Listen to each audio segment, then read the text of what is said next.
If you've owned a boat for any amount of time, you probably have experienced this. Basically, you hit a dock coming in on a windy night or day, and you get a rub on the scuff, scratch, whatever you want to call it. Basically, you get a mark, and it won't just wash off. So today, that is what we're going to deal with. Of acetone. And I've got a white cotton towel. I'm going to carefully put some acetone on my towel. Okay, I'm not pouring it on, I'm just dabbing it on. That's important because if you pour it, you're just going to use too much and spill it. And then I'm going to lay down on this dock and hopefully not drop anything out of my pockets. I'm going to start right up here at the smallest area. Yeah, this black mark on the rub rail is actually appears to just be some rubber. So maybe it's from a fender or some coping that's alongside of the dock that got rubbed. That came right off real easy.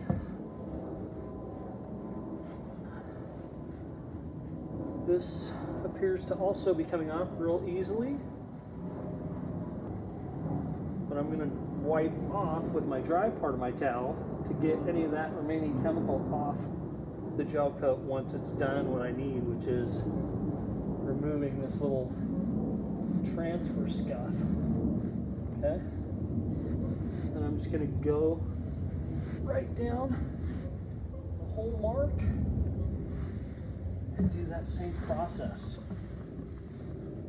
rubbing on the scuff or transfer, and then going and folding my towel and wiping that remaining product off, because I don't want that on the gel coat any longer than it needs to be. It's gel coat safe. This product's used in gel coat all the time, but you still don't want chemicals sitting on gel coat. I'm gonna re-wax this section, so I'm not concerned about that. All right, so here I'm just speeding it up.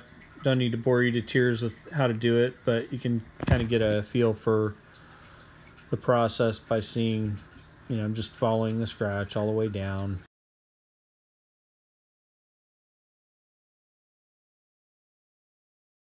Anyway, I continue all the way to the front section.